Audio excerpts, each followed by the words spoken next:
की या लढाईमध्ये जिंकायचं असेल तर आता या लढाईमध्ये जुना जाणता सचिन तेंडुलकरच उतरला पाहिजे आणि केपी साहेबच यामध्ये उतरले पाहिजेत. कारण की अनुभव प्रचंड आहे, एक अनुभवी नेतृत्व आहे. या आजऱ्यापासून राधानगरी बुदरगड पर्यंत सगळ्यांना माहिती असणारं नेतृत्व आहे. अनेक वेळा अनेकांशी संपर्क आलेला आहे आणि म्हणून याच नेतृत्वाने ही लढाई केली तर निश्चितपणे मशाल ही यावेळी फज्जा गाठणार हे मला निश्चितपणे या ठिकाणी सांगायचं. आणि म्हणून केपी साहेबांची उमेदवारी जाहीर झाली, रणधुमाळी चालू झाली. आदमापूरला प्रचाराचा नारळ फोडायला मला वाटते केपी साहेबांची पत्रिका जरा चांगली दिसते. म्हणजे उद्धव साहेब या राज्यामध्ये कुठे गेले नाही, परंतु केपी साहेबांच्या प्रचाराचा शुभारंभ करून आई अंबाबाईचं दर्शन घेऊन महाराष्ट्र सर करायला ते या ठिकाणी गेले. ते आदमापूरमध्ये बाळूमामाचं दर्शन घेतलं, आई अंबाबाईचं दर्शन घेतलं आणि या महाराष्ट्राच्या प्रचाराची सुरुवात केपी साहेबांच्या पासून त्या ठिकाणी. आणि म्हणून आम्हा सगळ्या मंडळींना विश्वास आहे की गेल्या 10 वर्षामध्ये काय झालं. स्वर्गीय पीएन साहेबांच्या नेतृत्वाखाली या राधानगरी तालुक्यामध्ये काँग्रेस ही भरभक्कम राहिली, काँग्रेसची ताकद ही मोठी राहिली. परंतु काँग्रेस राष्ट्रवादीच्या या आघाडीमध्ये कायम आम्हाला राष्ट्रवादीला ही जागा द्यावी लागत होती आणि मधल्या 10 वर्षामध्ये थोडं इकडं तिकडं काही गोष्टी घडल्या. कारण की काही त्रासाचे विषय होते. जिल्हा मध्यवर्ती बँक असेल, मार्केट कमिटी असेल, या सगळ्यातून काही अडीअडचणीला काँग्रेसच्या लोकांना सामोरं जावं लागत होतं. आणि मग थोडा वेगळा विचार मागच्या 10 वर्षात 2 वेळा काँग्रेसच्या काही लोकांनी या ठिकाणी घेतलं. हे जग जाहीर आहे. मी बोलतोय काही नवीन बोलतोय अशातला काही विषय नाही, बरोबर आहे ना.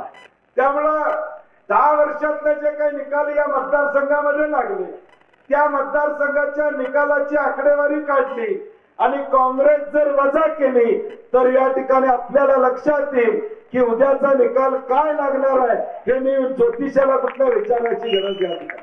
या राधानगरीतल्या काँग्रेसनं सातत्यानं काही स्थानिक विषयामध्ये विरोधी पक्षाला मदत करण्याची भूमिका काही ठिकाणी झालेली आपण पाहिलं. परंतु आता तसं आपल्याला कळून चाललं नाही. आता आपली जबाबदारी आहे ज्या पद्धतीनं स्वर्गीय पीएन पाटील साहेबांच्या माघारी आता करवीर मध्ये राहुल पाटलांना निवडून आणण्याचं काम माझ्यासारख्या कार्यकर्त्यांना जबाबदारी त्या ठिकाणी घेतलेलं आहे. मी जाहीरपणे सांगितलं की ऋतुराज पाटलासारखा आज राहुल पाटील माझ्यासाठी आहे आणि करवीर मध्ये कुठल्याही परिस्थितीत पीएन पाटलांचे सुपुत्र निवडून येणार. हा जीवाचे रान भट्टी पाटील या ठिकाणी. आता काँग्रेस म्हणून ही ज्यावेळी जबाबदारी घेतो त्यावेळी तुम्हाला राधानगरीतल्या काँग्रेसवाल्यांची देखील मोठी जबाबदारी. ज्यावेळी उद्धव ठाकरे साहेबांनी मला बोलवून तिथं सांगितलं की आता सगळी जबाबदारी मी सतेजकडे देतोय त्यावेळी मला निश्चितपणे अभिमान वाटला, आनंद वाटला की या राज्याचं नेतृत्व आज आपल्यावर विश्वास ठेवतं. या राज्याचं नेतृत्व हजारो लोकांच्या समोर सांगतं की सतेज तुझ्यावर जबाबदारी आहे. परंतु ही जबाबदारी ज्यावेळी माझ्यावर येते त्यावेळी ही माझ्या एकट्याची जबाबदारी नाही तर इथं बसलेल्या तुम्ही प्रत्येक जण बंटी पाटील आहात हे आपण या ठिकाणी लक्षात ठेवू. इथं बसणारा प्रत्येक जण पीएन पाटील आहे, इथं बसणारा प्रत्येक जण बंटी पाटील आहे हे आपण लक्षात ठेवलं पाहिजे. आणि हे निकालाची लढाई आहे, आज नाही तो कधी नाही अशी लढाई या ठिकाणी आहे. आता जर या राज्यात महाविकास आघाडीचं सरकार आलं नाही तर उद्या या राज्याचं भवितव्य काय होईल आम्ही या ठिकाणी सांगू शकत. आजच आम्हाला निर्णय घ्यावा लागेल, आजच आम्हाला ताकदीनं या निवडणुकीमध्ये त्या ठिकाणी उभं राहावं लागेल. कारण की आता 1 टप्प्यामध्ये मतदान आहे. लोकसभेला आपलं 7 टप्प्यामध्ये मतदान होतं. सकाळी माणूस भेटला तर परत 2 दिवसाने त्याचा रुसवा काढता येत होता. आता वेळ राहिलेला नाही. आणि म्हणून परवा विजयरावनी सांगितलं की एकदा गुडाळला त्या ठिकाणी तुम्ही या. मागच्या वेळी एडी साहेबांचा एक कार्यक्रम घ्यायचा होता तो काही कारणानं राहिला.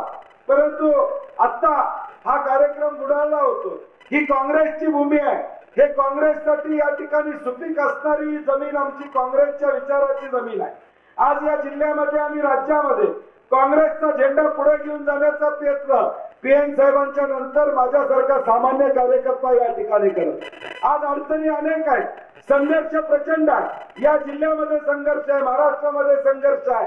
परंतु या संघर्षाला सामोरं जाऊन समर्थपणे बंटी पाटील उभा राहण्याचा प्रयत्न करतोय ते फक्त आणि फक्त जनतेच्या ताकदीमुळे उभं राहतोय हे मला मुद्दामून आपल्याला सांगायचं. आणि म्हणून माझी ताकद असू दे, काँग्रेस पक्षाची ताकद असू दे, सामान्य माणूस ही आमची ताकद आहे, तुम्ही लोक आमची ताकद आहे, तुम्ही आमची कवच कुंडला, तुम्ही आमच्या पाठीमागे आहे म्हणून आज आम्ही राज्यभर या ठिकाणी जाऊ शकतो. या कोल्हापूर जिल्ह्याला विकासाच्या दृष्टिकोनातून पुढे घेऊन जाऊ शकतो, कारण की आज जनता आम्हा सगळ्या मंडळींच्या बरोबर आहे हा विश्वास आम्हाला त्या ठिकाणी. आणि म्हणून आता तुम्हा सगळ्या मंडळींची जबाबदारी काय, मागच्या 10 वर्षात काय कुठं साखरपुडा झाला असेल तर ते मोडून ठेवा. लग्न काय झालेलं नव्हतं, लग्न काय झालं नव्हतं, अगदी बारशापर्यंत पोहोचण्याचा काही विषय नव्हता. त्यामुळे या राजकारणामध्ये कुठेही आपण जर काही तडजोडी झाल्या असतील त्या तात्पुरत्या तडजोडी होत्या, तात्पुरत्या काही गावागावामध्ये विषय होते. शेवटी लोकप्रतिनिधी म्हणून काँग्रेसची ताकद ज्यावेळी त्यांच्या पाठीमागे राहिली, आज मला ज्या चिठ्ठ्या येतात, मगाचपासून बसलो, फोन आले, सगळ्यांचं म्हणणं एकच पडलं, साहेब विशिष्ट परिस्थितीमध्ये काँग्रेसनं त्यांना मदत केली, परंतु गेल्या 10 वर्षामध्ये काँग्रेस संपवायचं काम विद्यमान आमदारांनी त्या ठिकाणी केलं. गावागावामध्ये काँग्रेस कशी संपल हा प्रयत्न या मंडळींनी त्या ठिकाणी केला. आणि म्हणून आज आम्हाला काँग्रेस म्हणून आमची ताकद दाखवणं गरजेचं. या जिल्ह्यामध्ये राधानगरी सारखा काँग्रेसचा तालुका या ठिकाणी नाही, जो काँग्रेसच्या विचाराचा एक पाईक असणारा तालुका त्या ठिकाणी.